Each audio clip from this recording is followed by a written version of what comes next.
I was always obsessed with motorcycles. My bedroom looked like a little boy's room because there was motorcycles everywhere. I was 9 when I got my first dirt bike, and I did dirt up until I was old enough to get a street bike. I'm Sofi Tsingos. I own GT Moto. We have a little garage shop in Plano, Texas.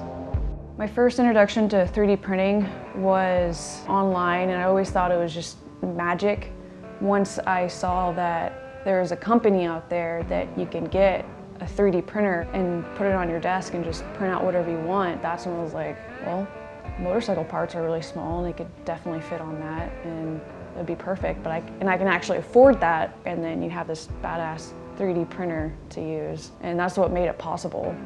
GT Moto started when my dad got diagnosed with cancer and came back from the hospital, and he hardly had any strength. I thought, you know, maybe the best therapy would be building another bike together. It was only to get him out of his own mind and out of his own body and build something and be creative and focus on that, and it changed his life. So that's where it started. After that, it turned into every year now we build a bike for cancer or for charity in one way or another. After having the R1 for a couple years, we ended up upgrading to the R2. It was easy to just print out these parts and prototypes and then be like, okay, this is what we need, and you can feel it, touch it. You can put it up on the bike and see if it actually fits or not, instead of going to these companies, paying all this money, tell them what you think the dimensions are, bringing it back and be like, oh crap, it doesn't fit, so I have to go back. And it's not the machinist's fault on the measurements, it's our fault. So you're paying it for every single time. Whereas when we print it, it's only comes out to being maybe a few cents of material in that one part. Sofi's more the artist behind GT Moto, you know. She gets a lot of really great ideas going in her head, and the printer makes it really easy to take those ideas, turn them into an actual physical item and put it on the bike. In the past, you know, we would have to go through multiple machined iterations, and that would tack on a lot of cost. But now we can knock out all of the prototyping design changes with the printer, and we don't have to pay anyone else for that. We just do that in-house, and then once we get something that we're happy with, we can take it off to a machine shop if we want to, and we can know that our design is correct, and you know, we don't have to worry about that.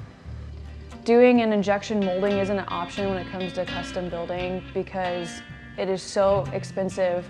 Instead of being just a few cents to print off a couple, it costs you anywhere from $8,000 to $10,000. The way that it prints, I wasn't really sure how it was going to turn out, but I know that you can sand these down and make it flush or flat and give it a nice finish, but I love carbon fiber and I love different textures, and the 3D printer, it actually gave it a really nice texture, so we didn't do anything. We popped it off and it came out perfect, so we just literally put it right on. It was awesome. Technology is going to make a huge difference with how many pieces of metal are going to wind up in the trash for us, and how many hours and hours are spent building something just to find out that it's garbage. I think the 3D printer is a game changer. My name is Sofi Tsingos, and I use 3D printing for creating custom motorcycle parts.